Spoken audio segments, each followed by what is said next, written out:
Hello and good evening. I'm happy to welcome the audience at home. We are here at the Akademie der Künste in Berlin. My name is Martin Waldes-Stauber and I'm honored to represent the School of Resistance to the audience tonight. We have had a first talk in the afternoon, and now within the framework of the aftertalk to the last days of the Ceausescu, I would briefly to say some sentences about the School of Resistance itself. The school was founded in 2020 and it was planned before the pandemic started, but it's at the same time a response to the situation we're living in since then. And the school is a decentral, networked, global, interdisciplinary, intergenerational and intersectional institution by nature, a symbolic institution of the future and intervention, in which we try to bring together people from research, arts and activism, experts of change. And as Georg Seslin said in the previous talk, we start poor, but we try to end rich in this process. And the school, and I think this is something common to school in general, is a place where we engage in learning from each other, but we also put at risk our convictions and our knowledge in order to foster new alliances and new forms of knowledge, and also to unlearn things. I would like to welcome here on the stage with me tonight Akademie-Mitglied Matthias Lilienthal, and alongside Milo Rau, and also on the screen connected from far away, Andrei Ujica, and Eyal Weizmann will join us shortly. Perhaps I would like, now that Andrei Ujica is joining us, like to present him. Andrei Ujica is a Romanian screenwriter and director. In 2010, he was invited to the 63rd Film Festival of Cannes with his movie Autobiografia lui Nicolae Ceausescu, about which we will talk later, surely. Since 2001, Ujica is a professor of film at the Karlsruhe University of Arts and Design. He's the founder and director of the ZKM Center for Art and Media Karlsruhe Film Institute in 2002. And then I would like to continue with you, Matthias Lilienthal, dramaturge, curator, artistic director. Between 1991 and 1998, you were leading dramaturg and deputy artistic director at the Volksbühne in Berlin, and then in 2002 and 2014, program director of the festival Theater der Welt. In 2003, you took over 3 theaters in Kreuzberg in Berlin and merged them to the Hebel am Ufer Hau, and both at Hebel am Ufer, at Hau and later in Munich, and that's the stage where we know each other from.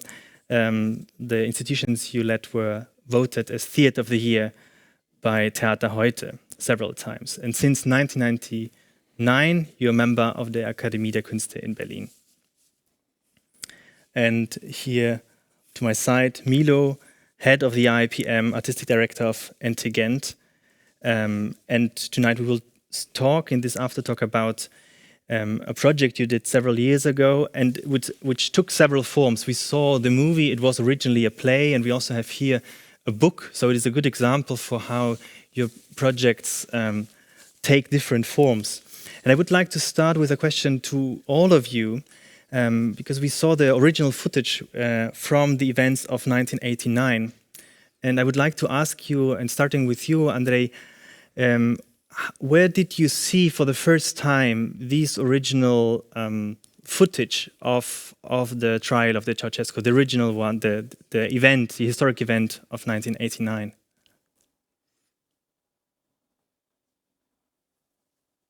We are talking in English. Yes, we are talking in English.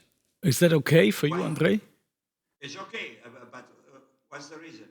Because, oh no, we have international partners across Europe and beyond, and we would like to make it accessible to everyone. Okay. So for the first time, I saw the images of the trial I was in Germany at the time. We lived in Heidelberg, and the trial shortcut of the trial was sent on the Christmas day, 1989, and the entire tape, 1 hour and 6 or 7 minutes, I forgot. This was only almost 1 month later in January. So it was very disturbing to see the images, because it was not a good sign for starting a new democracy. Yeah. We will surely talk about how this breaking the system and turning into a different, and how this led to a situation we live today. Matthias, when did you first see this footage? I think probably the same time like him. I was living in West Berlin in Kantstraße in a community, and it was, you have been coming from this euphoria of falling down the wall and of founding democracies, and then you had then you saw a human being which is fearing to be executed. You know, it was in that moment you didn't think so much.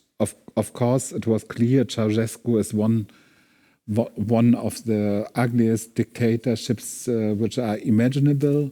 But the footage had something. This can't be real. This can't be happening. Mm-hmm. That was a feeling by watching that material at that time. I mean, I myself was not even born in that year, so we see also the different generations spanning in this talk. And what about you, Milo? And also, how did perhaps this experience trigger you to do precisely this project? I'm very happy, by the way, to be with Andrei again in a talk. It's some time, no? Because we met. We met a lot of times in 2009, 2010, and now again. And 2008, and voila. Yeah. And I think it was like for Andrei and for Matthias, it was the same first Christmas day, the 25th, I think, when they sent not the film of the execution, but stills. I remember only stills, and then in January, I think they sent the whole movie. I was 12 years old, living at the. I saw it at the place of my grandmother. Actually, I watched it, and for me it was also this kind of mythical moment, because it was, of course, it was in the very now, and at the same time it was the Christmas day, and at the same time it was a story of killing the king, which was for me mythical. I was 12 years old, so all this came together, and at that moment it was kind of implanted in my brain, like one of the big historical images. I had no idea what it could be, and then 20 years later, when we made this reenactment, you could call it, of it, it was really to try to enter this image for some time, to enter this room, to understand what was the magneticism of it. You know, it was not like an image like you see many times. It was really from the first moment on for me. Even 12 years old, like with the falling of the Twin Towers, immediately you felt this is unforgettable. This is one of the big tragic images somehow of our time. Also because of the reason you described, you see these two old people killed. It's the beginning of democracy. It's a revolution, but at the same time, it's coming from a completely other age, in the colors, in the way how it is staged and everything. So it was really a moment when history made a kind of a very crazy aesthetical turn, when you had the impression you are in the old and in the new time at the same time. So it was it was really, you could feel that's a moment that is crucial. Matthias, you were part of. Now we are also complete. I would like also to introduce. Hi. Hello. Hi. I would like to introduce as well Eyal Weizmann, who is joining us tonight, I guess from London. He is the founding director of Forensic Architecture and professor of Spatial and Visual Cultures at Goldsmiths University of London. He has held positions in many universities worldwide, including the University of Princeton, ETH Zurich, and the Academy of Fine Arts in Vienna. And most importantly, perhaps for our context, he's a member of the Technology Advisory Board of the International Criminal Court and the Center for Investigative Journalism. It's a pleasure that you join us tonight. Thank you for the invitation. I'm sorry to be late and delighted to be with you now. No worries. We were sharing our memories of when we saw first the original footage from the events of the last hour of the Ceausescu in 1989. Do you remember when you first saw this material? I actually, maybe it's not incredibly sort of historical occasion. I think I saw it through, perhaps I saw the film that Ujica and Harun had. I don't remember where I've seen it, but definitely in an art context. It's not a good. I have to say, I hear my echo. When I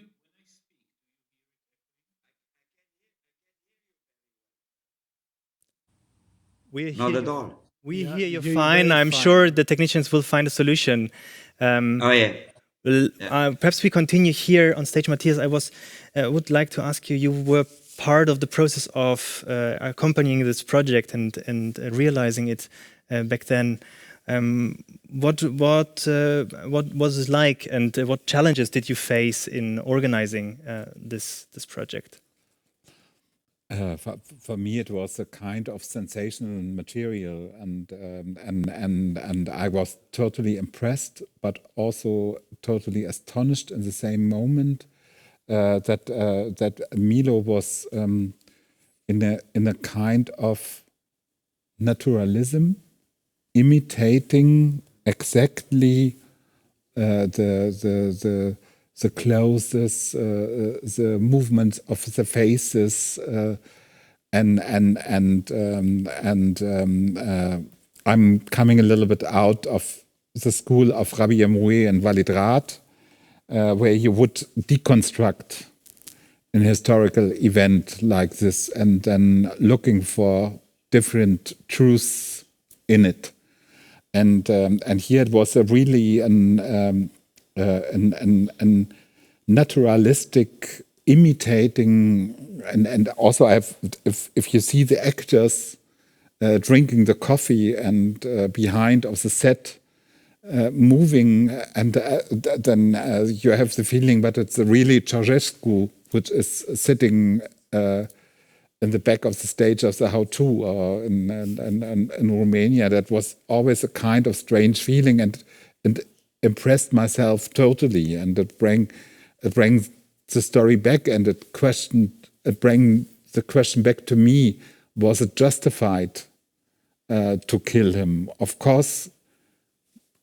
Also, I think he was a tyrant, and of course, the murderer on the tyrant is justified. But if you see it, then in the reality, and of course, the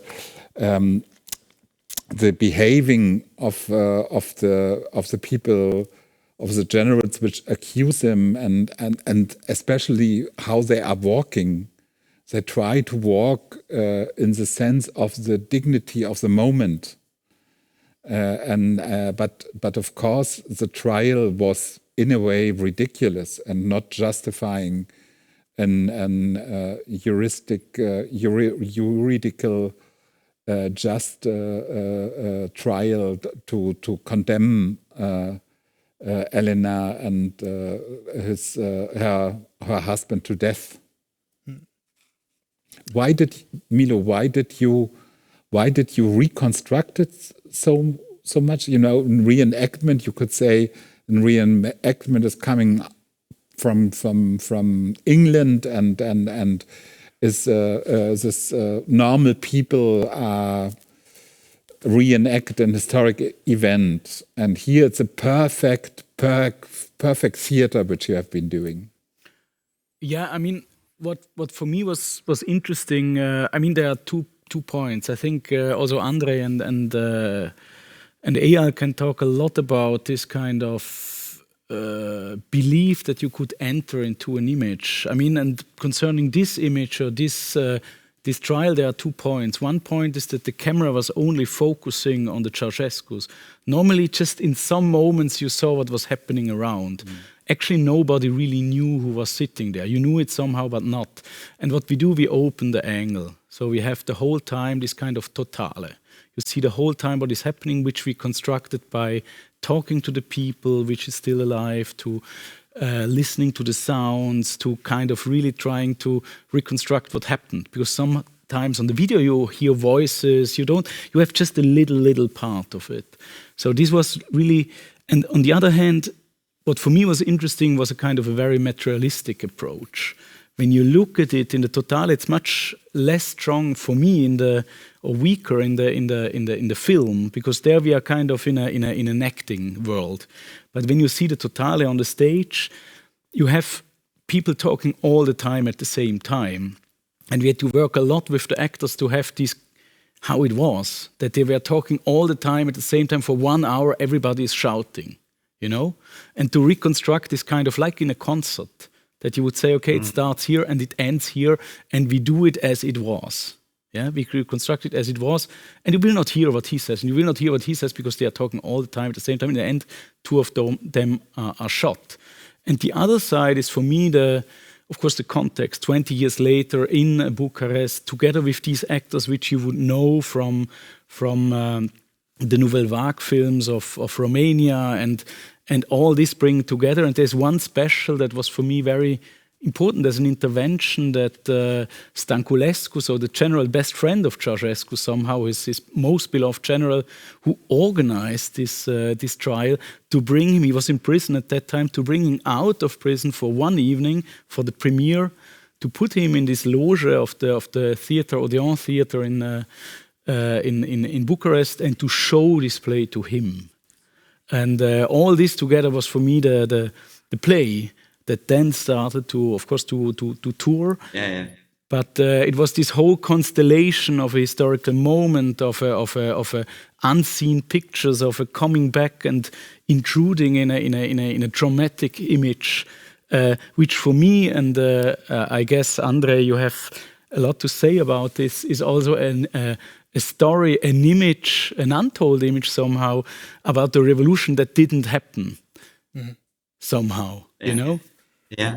If I may, because both of you mentioned reconstruction and a reenactment, and I would be curious about your perspective, Eyal Weizmann, since forensic architecture is a lot engaged into reconstructing events with forensic methods as well, but also as an aesthetic strategy. What is your perspective on this approach both of you described and we just saw in the film? Yeah, what it really brought home to me watching this film now, again, in fact, is the way in which the reenactment here effectively reenact the imperfections in the legal process itself. But by highlighting these kind of, the imperfection, the fact that the process is not due process, it's not really, and I really appreciated the moment where it's highlighted, where the prosecutor is kind of consulting, what is the name of our legal system? What is the name of the, of the code on the basis of which that judgment is made? It is kind of staging those imperfections, make one understand the imperfection of the legal system itself. So by kind of performing a faulty legal process as a theatrical play, we understand effectively that every legal process is to a certain extent a performance, and that every legal process is to a certain extent imperfect. It is self-authorized. It is, political to a great extent, and I wouldn't judge that process to say, they messed it up. I would actually look from this process out to the legal system in general and say, what does it teach us about the law, about the performance of the law in which we are governed? So this is one thought I had in relation to this reenactment. The court is a theater, but theater is also a kind of a court in itself. No, so in a sense, it allows us the theater here, and this is something that I'm referring here to the work of my sister Eyal Weizmann in Israel. The theater is the only mirror you can put to the law, because when the law is imperfect, you would say, where can we actually judge the law? Where could we put the law on trial? And effectively, it's a use of artistic form in order to do that. So I really appreciated that. Reenactment operates in multiple ways in our work. Firstly, in the legal process, it's a kind of ritual. At the end of a police investigation, when everything is in place, there is a kind of a ritualistic performance in which the accused, confesses, but does not confess with words, but confess by enacting the crime in space. It's almost like part of the punishment in a kind of, if you like, in almost a quasi-religious sense. You go and you reenact the crime as part of the process of healing. And we know that in many cultures, non-Western cultures, the kind of reenactment of the crime is a way towards that kind of a gesture towards healing the wound itself. So this is one thing we know about reenactment. The second thing that I thought was incredibly interesting here at play here is that reenactment operated here, in my opinion, as a mnemonic device. That is to say, in order to tap into people's recollection, sometimes you need to place them within the space or a kind of a performance of the space where memory resides. Now you could see, and that is particularly true to traumatic memories.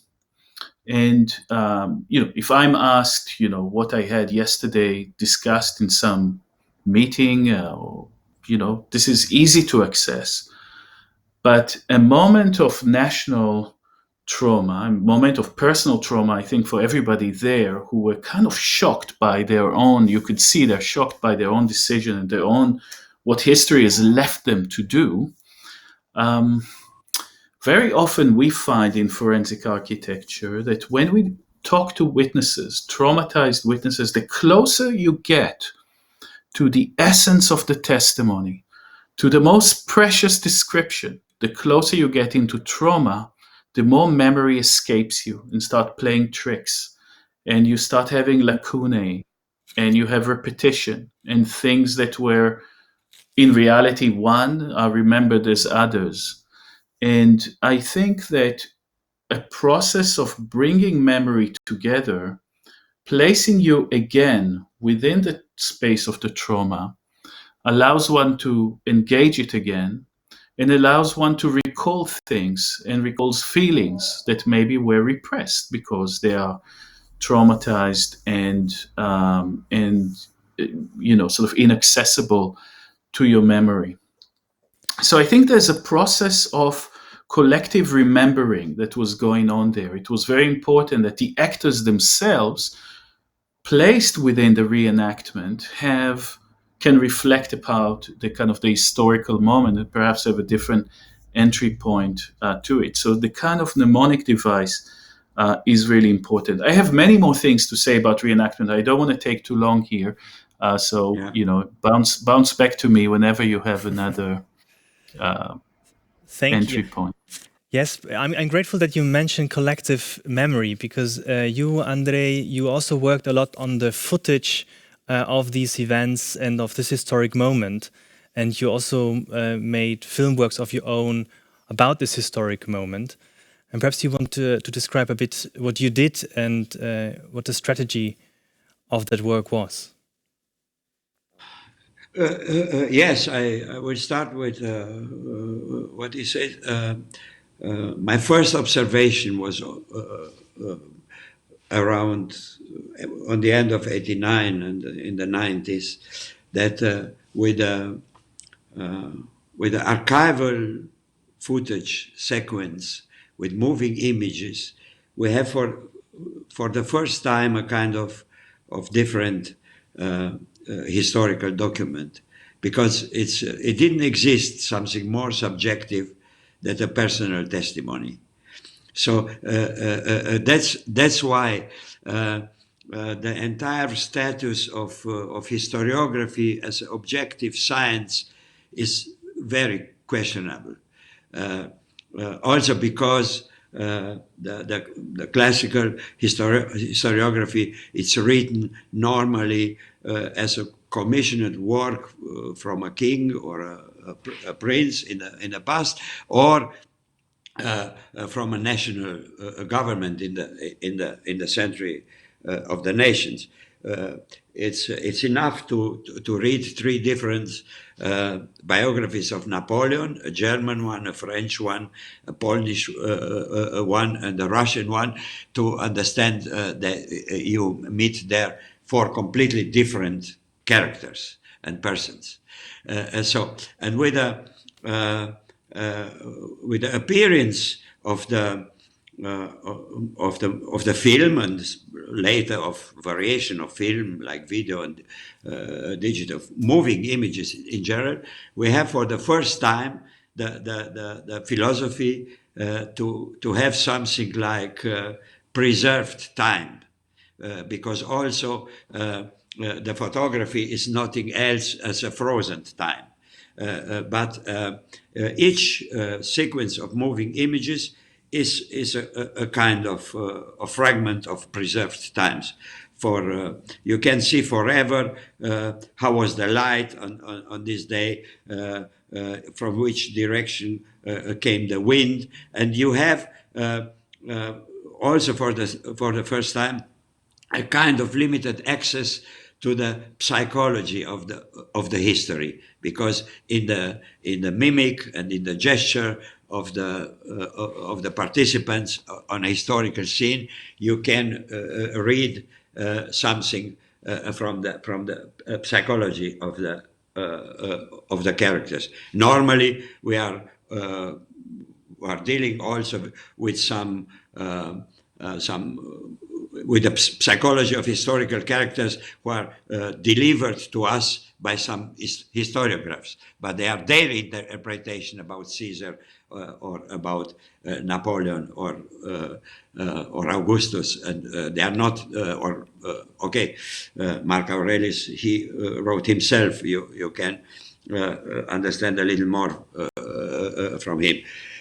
So my fascination to work with archival images is around this main idea: to work with fragments of preserved historical time, and to try to reconstruct along this sequences and footages the line of the history, because we have a very precise moment in the history of the 20th century, in the history of media. It was the D-Day, when the Allies comes to the Normandy, together with a photographic unit under the command of John Ford, and with 418 cameramen who shot this event. A lot of them died on that day. But from this specific day, for the entire second half of the 20th century, we have enough preserved material, historical material in moving images to reconstruct the history of each important social, political, or historical event through fragments of preserved historical time. Yes. This question of image production, I think, is something that quite relevant for the day today. Also, in the first talk, we talked about this question. Matthias, in this case, in the last days of the Ceausescus, the image production of the artwork is a reproduction, a reenactment to show in a most detailed way the events that happened. Do you see also other functions that artwork can have in the production of images, or has something changed in the aesthetic strategies or the social context changed since that work was created? For sure, the quality, how we are, how society is systematically working with images has changed to the opposite. We are now after 4 years of Donald Trump, and of course Donald Trump had an exact knowledge about the production of images, and was that reflecting a lot, or is that reflecting a lot? And of course by using false pictures, but our ability to analyze pictures increased in that time a lot. Sometimes I have the feeling the society, the example which is striking, we know it all, the storm on the Capitol on the 6th of January. Of course, it was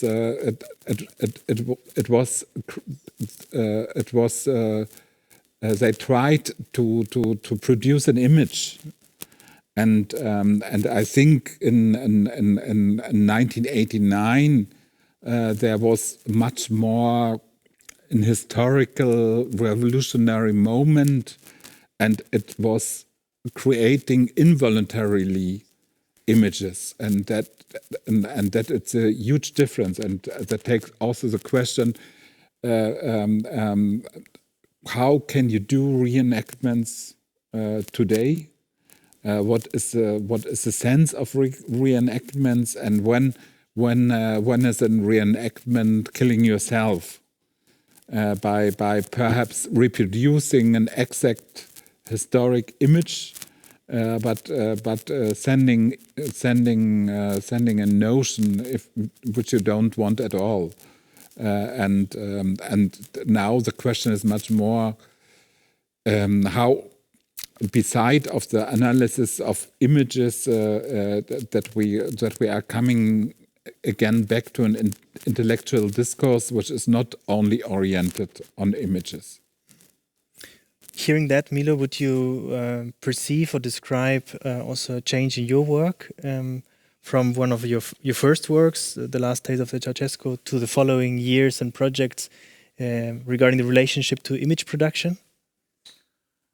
Yeah, I mean, what I like in representation is the violence, and is the direct access to traumatism. Like, for example, for me, I saw this film again, I think for the first time since 9 years, because I didn't watch it again. And for example, the last scene when they are brought to the wall and they fight against the soldiers, it's a scene I could do today, and other scenes I wouldn't do anymore.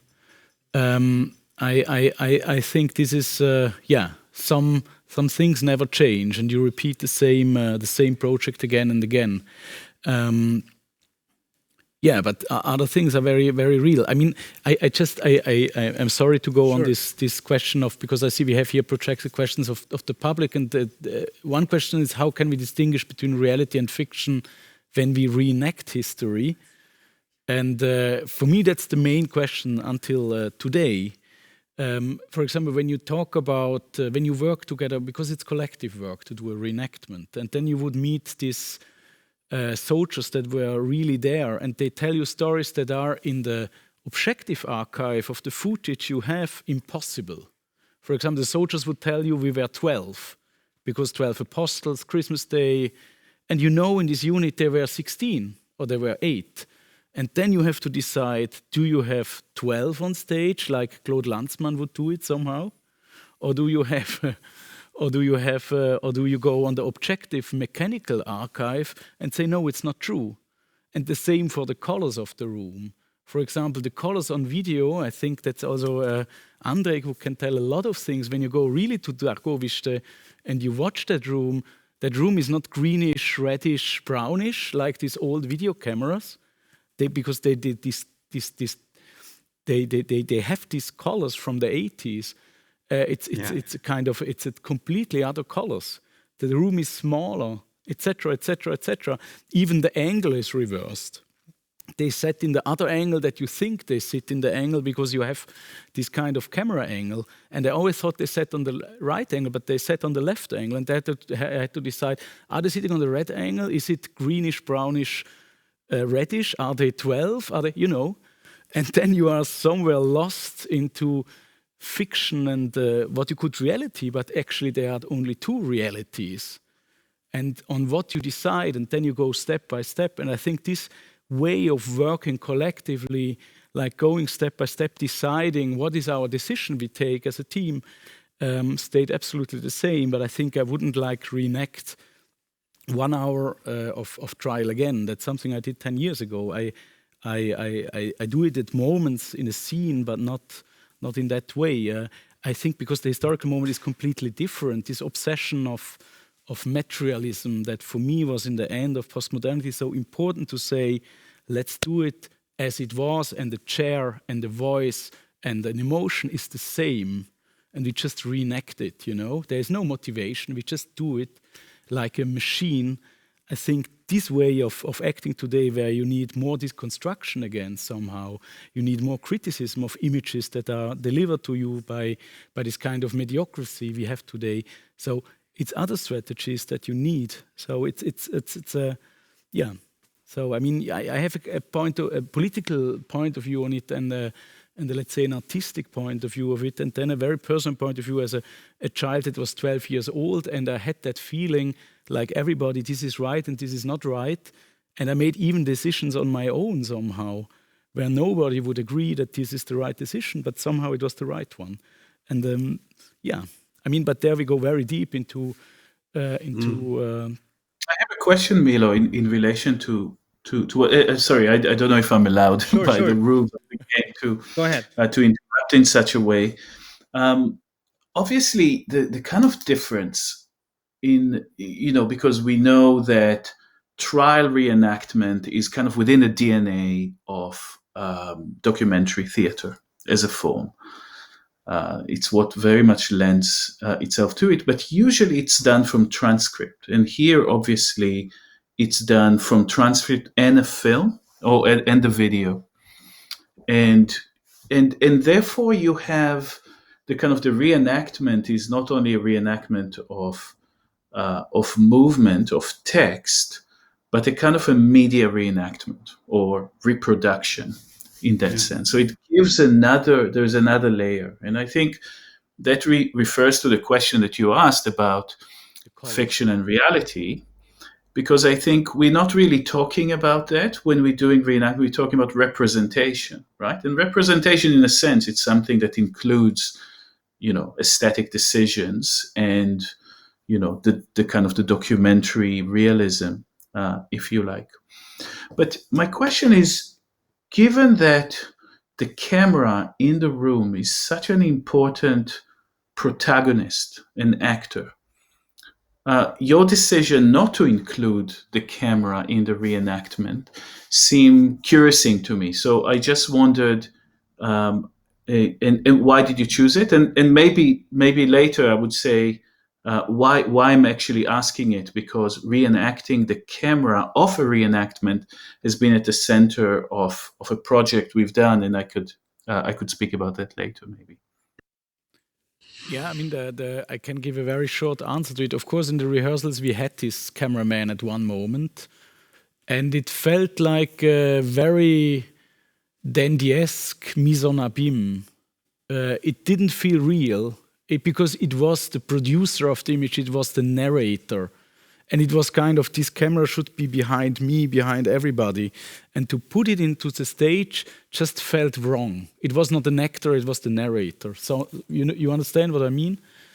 And yeah, I couldn't do it. Yes, Andrei, you wanted to react to it. It's like this, but he was not was a narrator, but not a free narrator. First of all, he was the only one who shot this event on VHS. That's why the colors. And then this tape was edited. They called Sergiu Nicolescu, who was here the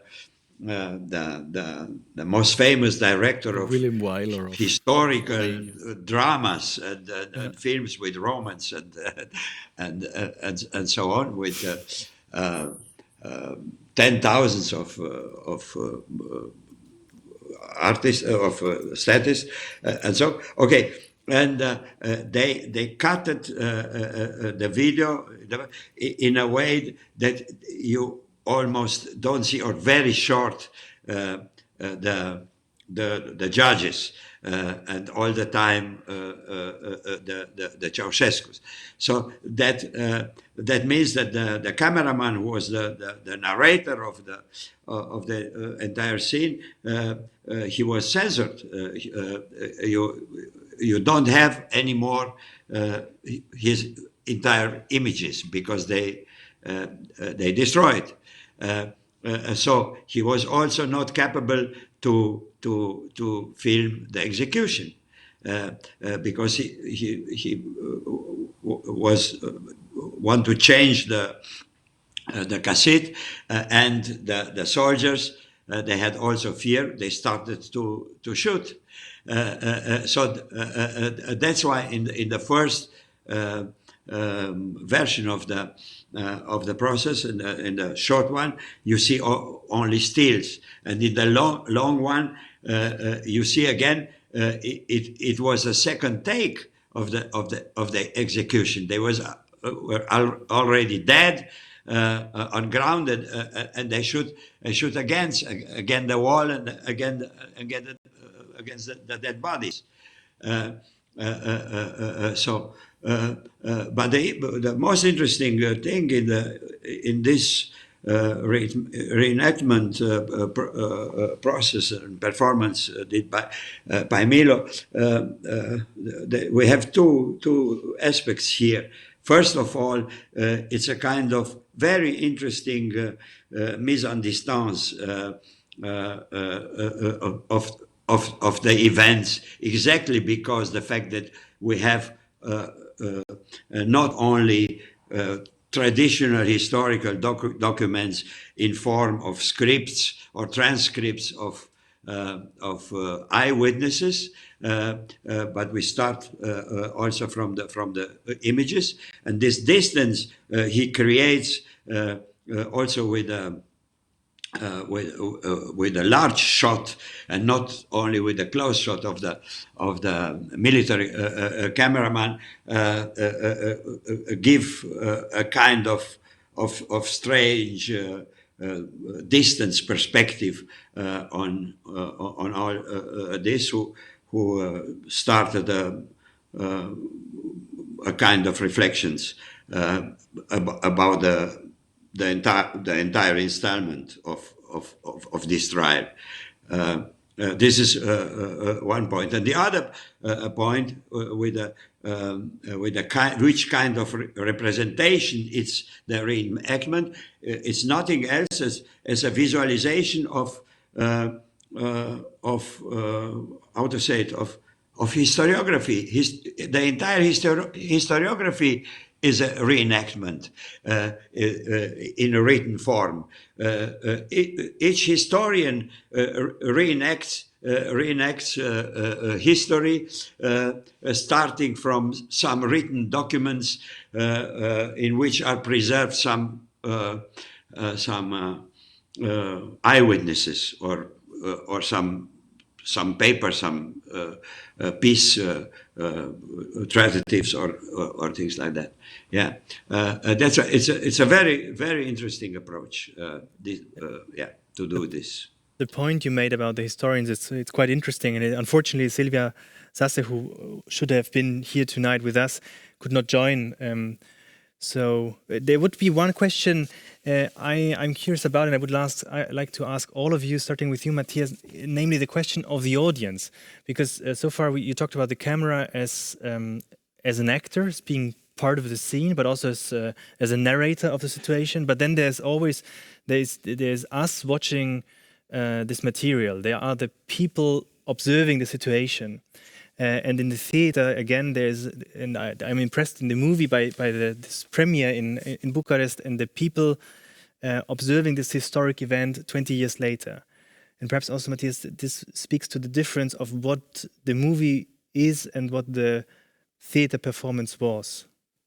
The big advantage of theater is that every member of the audience can do his own editing.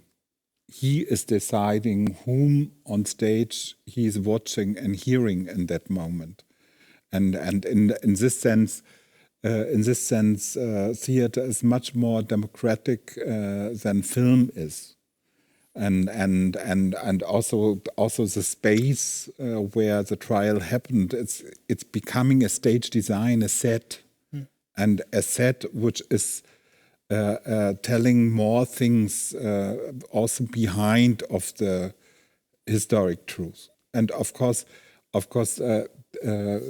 I saw it by the opening in the How in Berlin, then in that moment you are thinking, what happened to Erich Honecker after the finish of the GDR? The kind of processes which happened in Germany, and you can say it's more cultivated. I'm not sure if it was less cruel than the behavior in Romania. There, I'm not sure. Or you are asking how did Poland deal with Jaruzelski, and of course, sitting in the How, you have also East Berliners and East Germans watching that, and you have West Berliners watching that, and there's a time difference of 20 years, and all that plays a big role. Mm-hmm. Yeah, but for me is the big difference, especially in that project, is what is the strength of the performance of a reenactment is that it is one piece, and you can't cut the time. It's just like you present it, it starts and it ends, and that's it. And in the film, it's you give a rhythm, you cut, etc., you edit, and then you try to give a story. You can't give just a totale in a film. I mean, or you must be much more radical than I am. And that's the beautiful thing in theater, that you organize the space for an hour and then everybody can edit his own, but everybody's in the same space and in the same time, and it starts and it ends. And there's one moment, Andrei, in this movie when the camera falls out. Actually, it's twice. I think in the pause, when they go out to decide what is the judgment, and the second time when they go to the wall, the cameraman is not fast enough, he has no battery, etc. So we have two moments that you don't know, and where the time is not in one piece. And I don't know if you remember, there we just decided there's a freeze for some time, and then we continue, and then there's another freeze, and we continue because we don't know. So, and this kind of radicalism is in cinema very, very difficult. If you don't want to be super, super arty, of course. So you can somehow do it. Yeah. Yeah, and only to say it short, this trial was so different. I'm not sure that the way how they treated Honecker was more cultivated. It was a different situation because East Germany was a kind of takeover from the West Germany, and all the guys there tried to play the democratic play to look like Westerners, and here in the Ceausescu trials, all the guys who judged him were traitors. They were persons very near to him, interested to change the side and to stay in power, to keep the new power, or to become millionaires. What they did. So it's a typical example from a political trial judged by traitors. So True, yeah. Eyal, what is the role of the audience? Also in your work, I think that's I'm curious about our perspective as an audience, our role. No, absolutely. And you know, when you deal with law, you have multiple audiences, and this is what is important. You have the judge, you have the jury sometimes if it's a jury trial.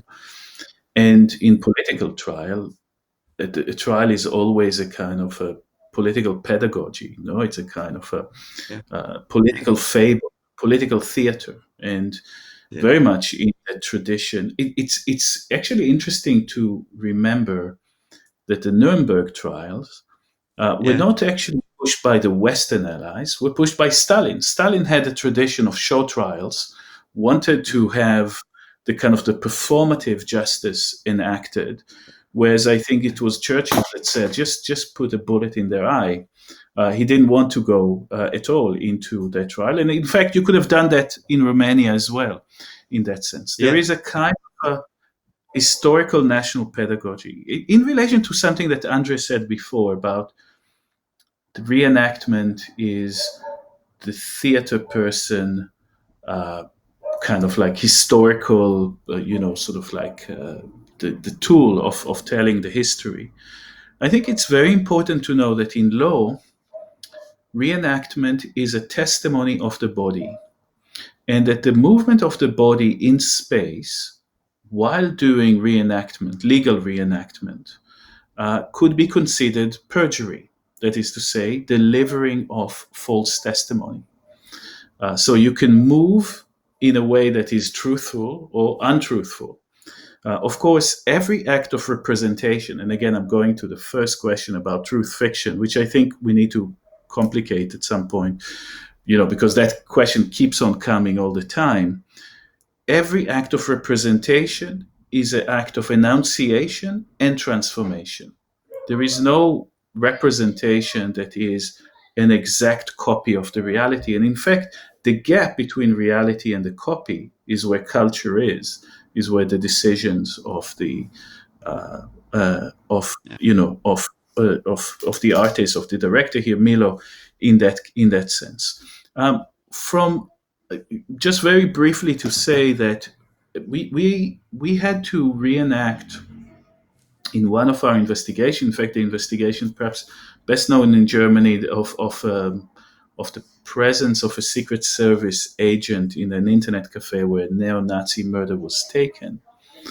The main piece of evidence was a reenactment that Verfassungsschutz agent had to reenact his walk through the internet cafe, showing why he couldn't see, he couldn't hear, and he couldn't smell the gunpowder, couldn't hear the shot, couldn't see the body, etc. And that reenactment was filmed by the police in Kassel. And when we needed to investigate that case, we considered the reenactment to be a crime. That is to say, the crime of perjury. He was lying to the authorities, that Secret Service agent, by saying he couldn't have done that. And in order to do that, what was important for us was to look at the video in space and reconstruct at any given moment where the Kassel police videographer stood, because the lie was articulated between the movement of the body and the movement of the camera in space. That then produced a relational historical falsehood, and that had to be unpacked. Interesting. That's very interesting. Yeah. Perhaps coming back, because Andrei, you mentioned that some of the traitors become millionaires. And at this stage of the conversation, perhaps it's interesting to look also into, because it was somehow, is what we saw is a coup of an elite, not a revolution of the people. And so I would be curious about how the political development in Romania continued, and what is the legacy in good terms and in bad terms of what we saw tonight. Yeah, it was here a long discussion, 20 years long, about the fact that the revolution was stolen. And things like that.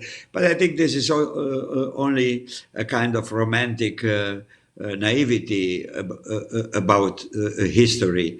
If you want, all revolutions are stolen from a group of men who built then the power. It didn't exist a revolution in which the people, the people will run a country. It's a very good phrase attributed to Napoleon, who said the people thinks after a revolution you must change the people in power, and so it never happens like this. Only the ideas are changed, not the person in power. So only few of them. So it was here also, like in the former Soviet Union or in Russia, that a second row of nomenclatura took the power because they had enough from the real socialism and from the poverty and and this kind of not funny life, and they understood it's better to be a millionaire than to be only a good functionary in the system in the apparatus.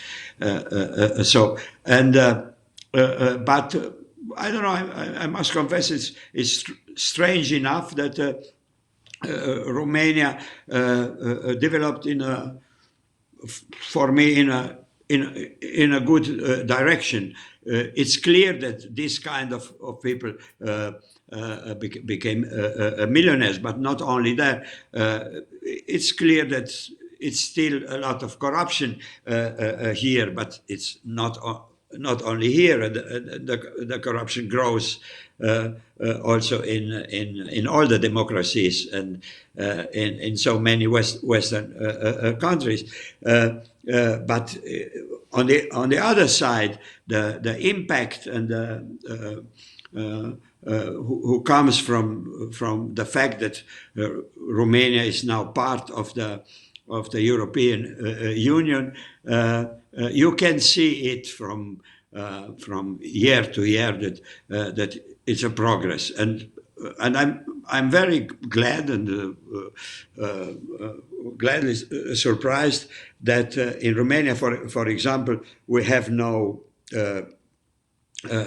nationalism or right-wing movements today. It's very different to Hungary or to Poland. They have different historical frustration.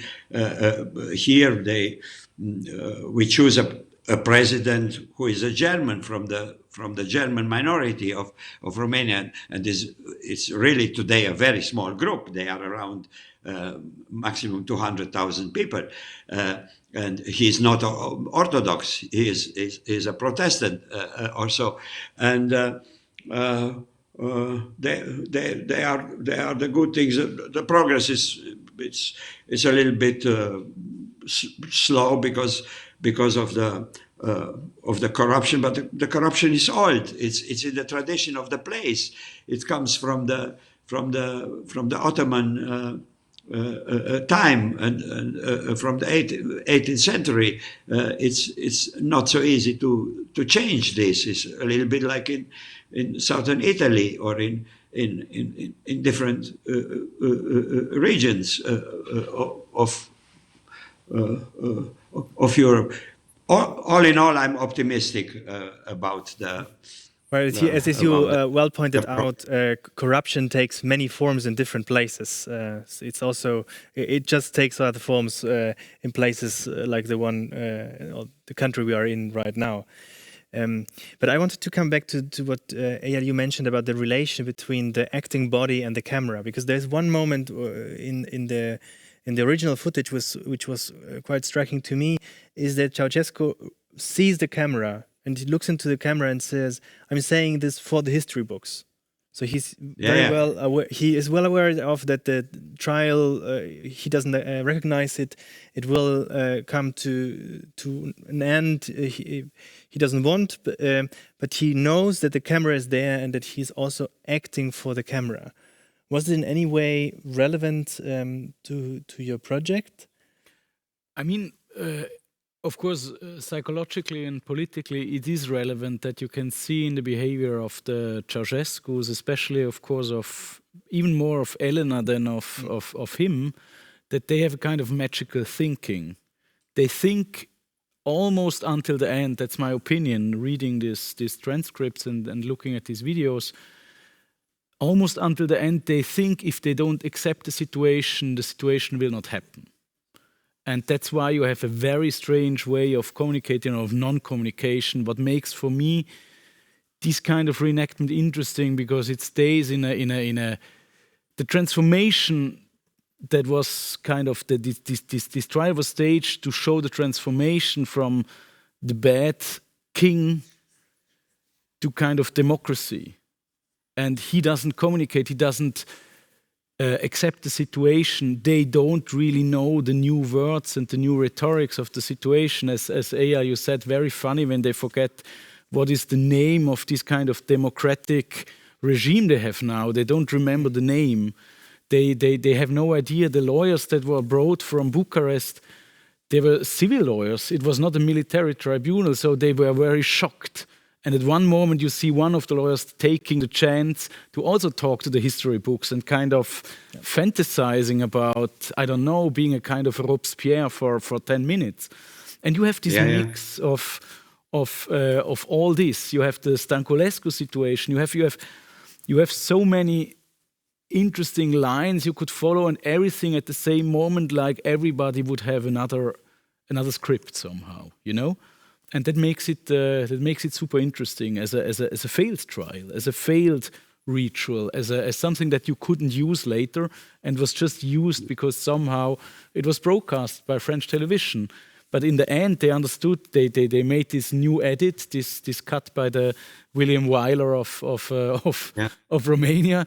But then they decided to not stream it because it was not broadcasted, because it was not usable.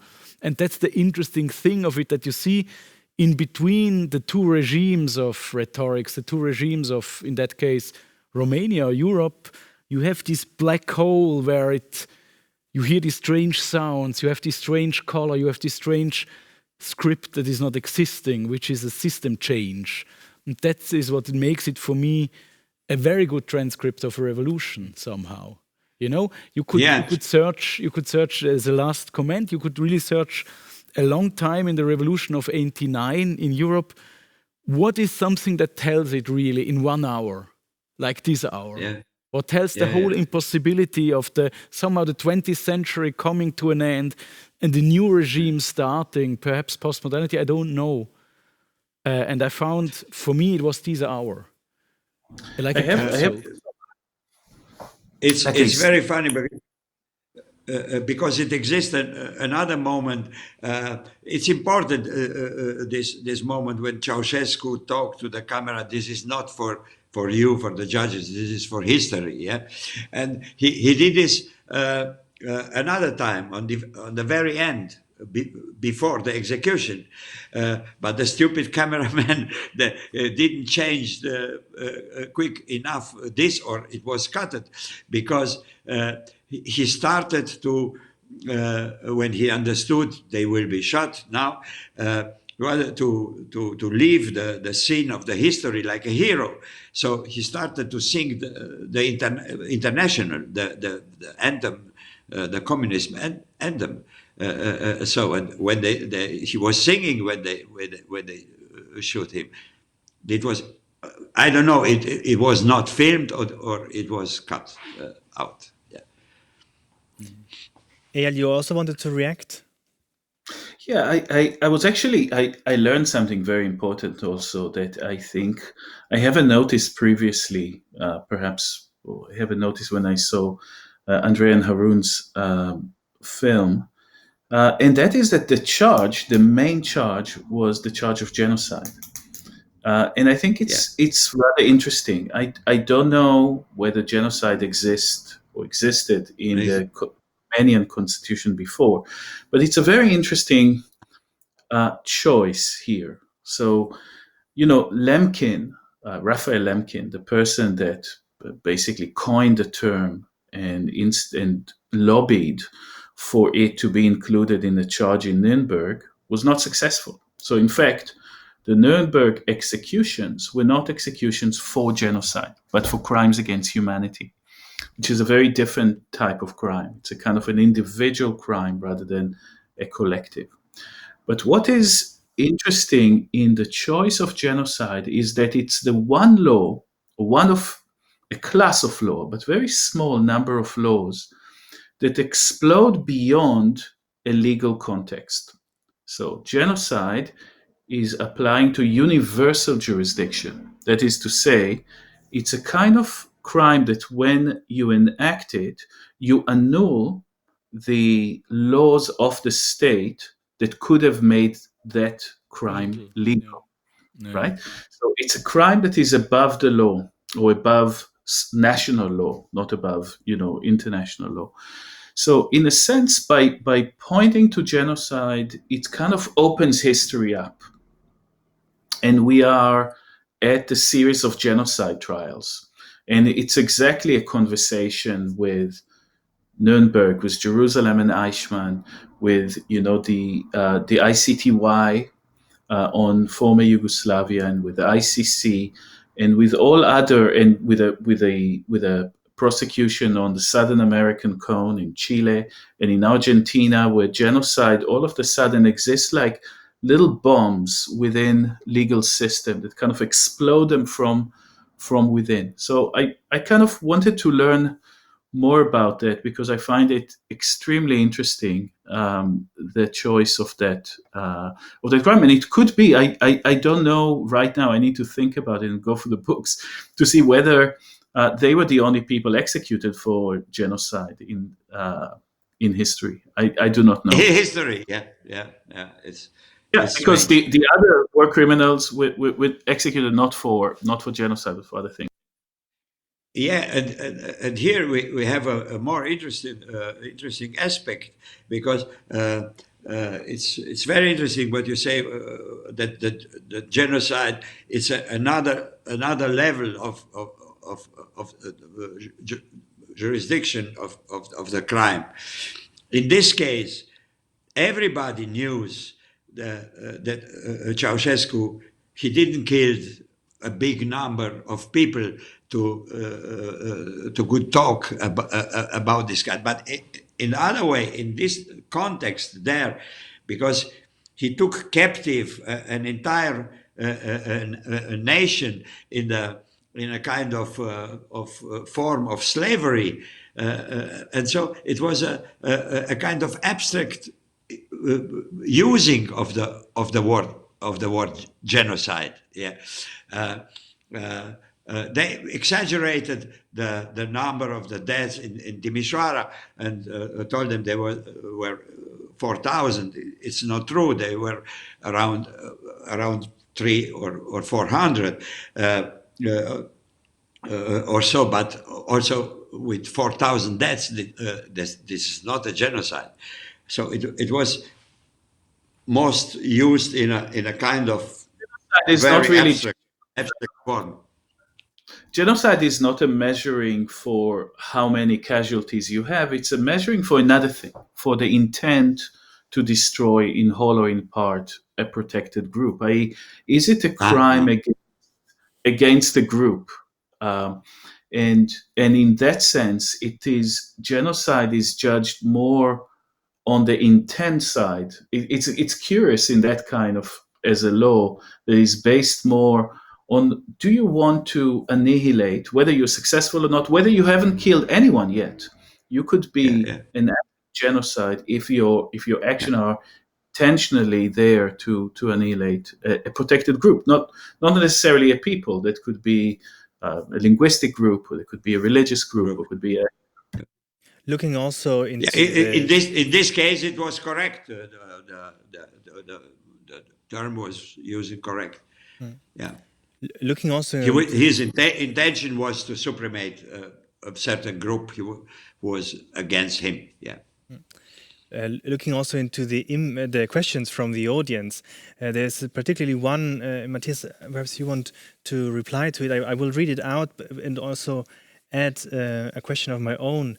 If we are to assume that reenactment is the repetition of the past in the present for the sake of the future, then what can these traumatic images of the past do for the future and say about the present? Or in other words, also, do we have to produce our own images, fictional utopian? I think there is a big need to do more interpretation on pictures, and that is then to interpret the pictures for the future.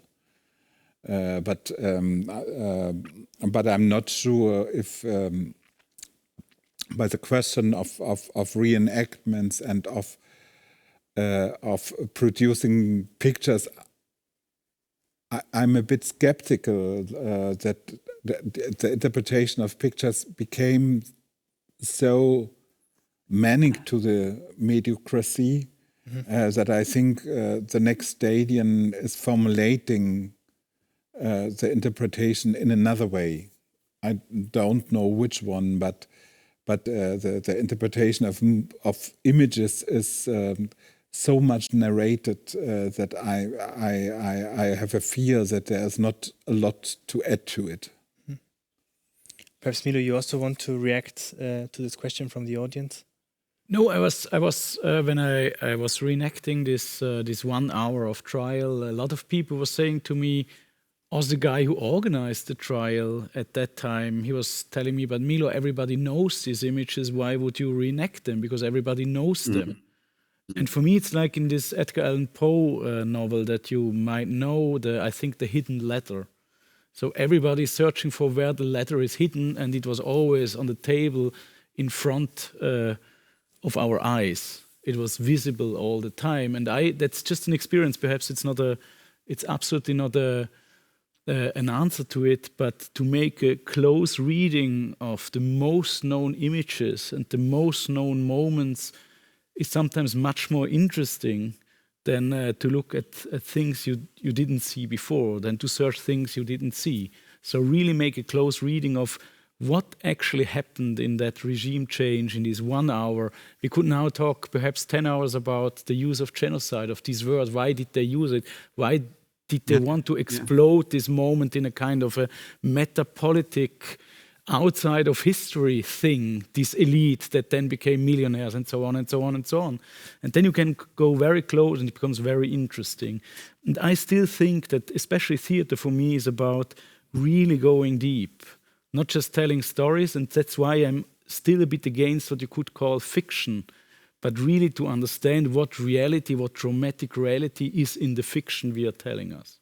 So that's I think a bit what we try to do in this Ceausescu close reading of like 1 hour of, in the end, boring pictures, boring scenes, you know?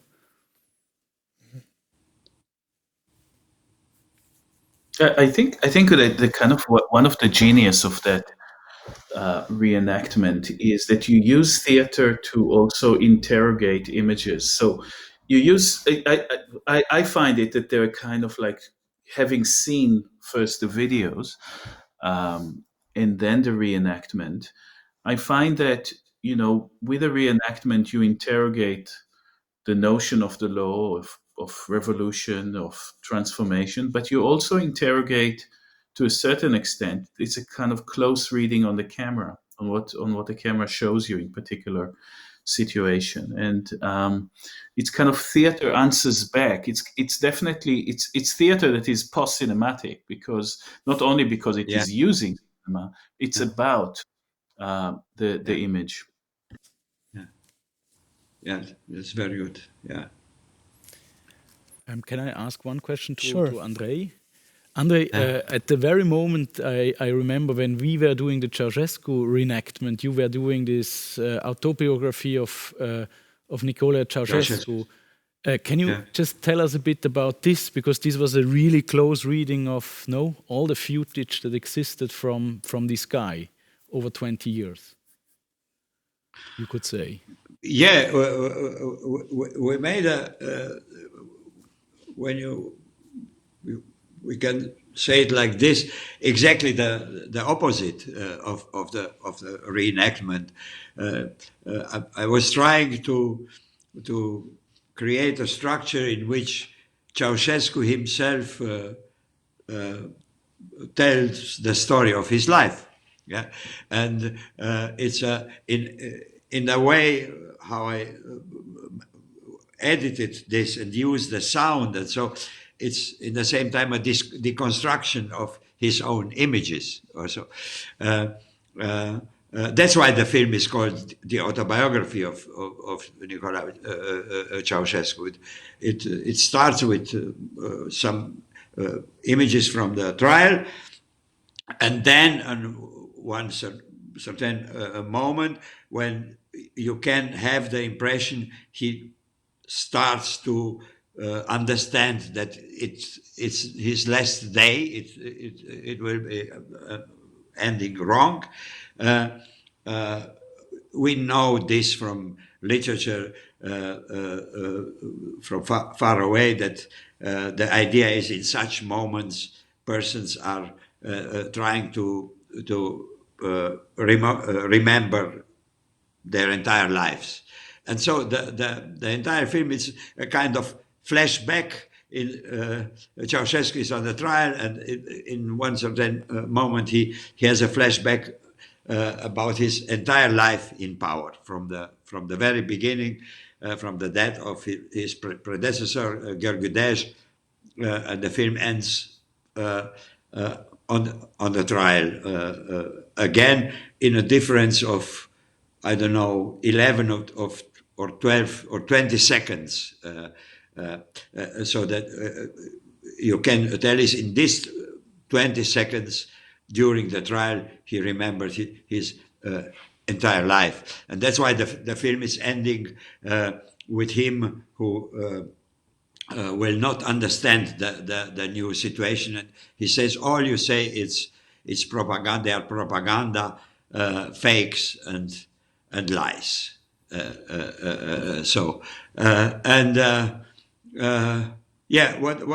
I said to begin my approach was to try to show historical footage and fragments of preserved historical times, and opening a window to the psychology of historical characters, which we have through this kind of preserved times in the moving images. And on the end, it's also kind of historical play, but it's different. The approach is to identification with the historical time, and who is deconstructed through edit and sound commentary. In your approach, Milo, it's to create a new distance between the first image and the second image you create on the stage. And it's also a difference. You started from a fragment of preserved time, which is a video image, and you recreate a live image, because each time when the show is played, it's live. The actors played again and again, and when you see the film of the play, you understand these actors played at a certain evening display like this. But yeah, so it's also a relation between live and recorded when the play is in the theater. Absolutely, and this actually brings me to my somehow my final question, a final round to all of you, because in the following days the question of the court, of the trial, will appear several times. Tomorrow we will watch and discuss the Moscow trials. On Friday we will speak about the Congo tribunal. And we discussed already today in several forms how the situation of the court and the trial has something theatrical, but also how the theater can use the dispositif of that situation. And perhaps from all your experiences, also from perhaps Milo, you're looking in ahead to the following days, and Matthias, you followed Milo's work closely for the last decade or so. Perhaps a perspective on these strategies between theater and the courtroom, and implicitly also between art and forms of activism, of symbolic institutions, symbolic interventions that can occur when staging a trial situation. I can do it very short. What is for me interesting in trials, I mean, of course, there's on the one hand the ritual and cathartic, and I think we can talk, when we talk about Orestes in Mosul, for example, is there a pardon possible? What is independent law, etc., etc.? And how can you break the circle of violence or not when there is no transition? On the other hand, what was, and this is really more the methodology of a trial that is super interesting. There are 2 points. One point is that you can bring a super complex dispositive of, I don't know, an economic world war like in Eastern Congo that is happening since 25 years. You can bring all the actors in a room like this, and you will have everybody united on a stage. And in the roles they played outside, and there's the second thing coming in, and now it's really simplistic what I'm saying. And I think it's like an instinct for everybody invited, non-professionals, lawyers, everybody, children, analphabets, people that is, everybody accepts the law of truth, that he has to tell the truth. Everybody accepts it completely. Perhaps he's lying, okay. But this is a kind of a dramaturgy that it is kind of like the dramaturgy of hatred or of love or of truth. I mean, everybody understands it immediately. And this is what I yeah, for representation, it's a very good method. Mm. For me, it's always an interesting doublification. The theater in itself is always also a trial, but the trial of the theater can be much less primitive. Mm. And in the trial, you have always the roles of the judge, of the attorney, and of the defendant. And of course, this is simplifying reality a lot. Who wants to continue? The relation between the theater, the theatrical, and the courtroom.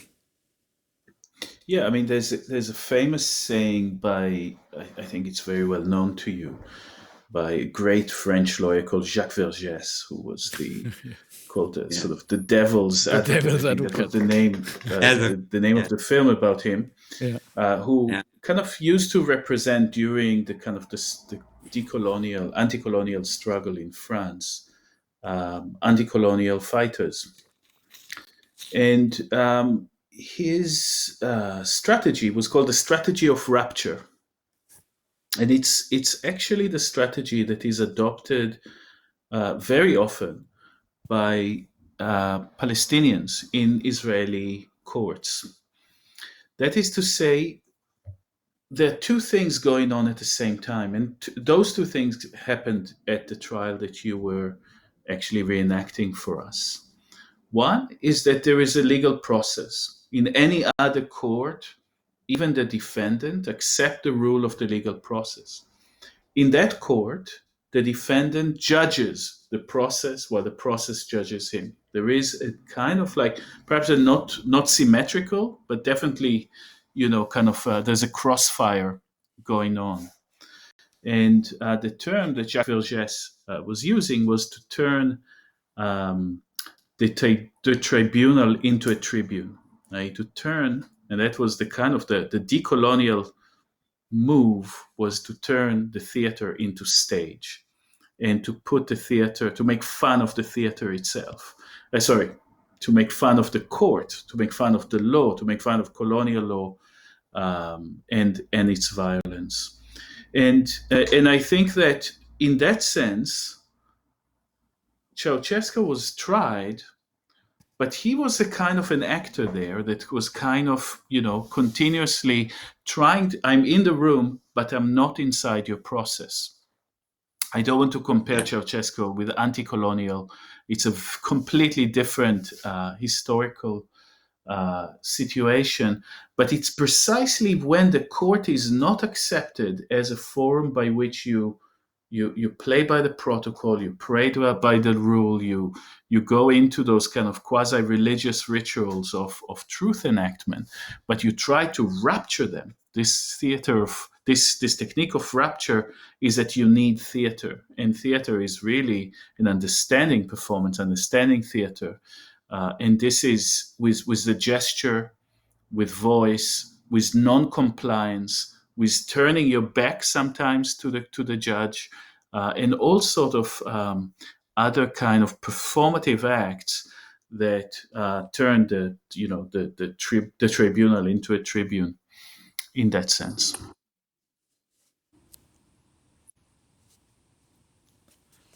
Yeah, it was very interesting. Yeah. Yeah. Also, we can think like this: the pattern of historical trials started with the famous trial of Jeanne d'Arc, in which the church, the Catholic Church, in which the power try to find reasons to eliminate a kind of dissident person, of a person who is dangerous in a way, and in all the trials in later the more and more political trials in the French Revolution, and then so bad in the 20th century in both of the extreme ideologies in the Moscow trials or in the Nazi trials, is always this kind of effort of the power to find reasons, public reasons expressed by laws to eliminate people who are for them in a kind of adversity. So it's true that the amount of cynicism in the 20th century is much more bigger than the effort of the cardinals in the trial of Jeanne d'Arc. It was really hard. They wanted to find theological reasons, and they fight with this for weeks and weeks. And the difference in a show trial in Moscow or in the Nazi time, they showed also how cynic they are. It's an interesting line. I have a question. You discussed that the Moscow trials starting from the film of from Loznica or different or from other documents. No, that's Sergei Loznica, who is a Ukrainian filmmaker living, he lives in Berlin. He made a very impressive film about the Moscow trials in the 30s. No, that's You don't know them? It's just a title. We made new trials in 2013, so we projected tomorrow. It's the title, but they are happening. It's for example, the Pussy Riot trial, or the trial against the post-Soviet, the post-Soviet trials. Yeah. No, I was thinking is the Stalinist trials. In the But 30s, actually, my first idea was really to reenact these trials, and then I came to Moscow and preparing. I understood that history was repeating itself, and and I was deciding to take the new trial. Yeah, I know. Yeah. Okay. And now you have Navalny. You have the trials of Navalny. Yeah, that's actually how we knew him during the Moscow trials in 2013. We knew him, and now he's in the middle of his own trial, like Kirill Serebrennikov. Like everybody who was kind of in the safe side in 2013 now moved to be the new. Moved to that. Yeah. This is a perfect outlook for what will happen tomorrow. Yeah. So at 7 we will show this movie, and there will be an after talk too. And already at 5 there will be a talk on possible impossible art, live here from the Akademie der Künste in Berlin. Thanks to all of you for joining this conversation, this talk. Yes. And also thanks to the audience watching from home, wherever you are. Thank you very much, and see you tomorrow. Thank you. Yeah, thank you, Andrei. Thank you, Eyal. Bye. Thank you, Milo. Bye, bye. Eyal, I'm very glad to... very glad to see you again, yes. And you too. Yeah. It was wonderful. Thanks. Yeah. Thank you, Martin. Bye.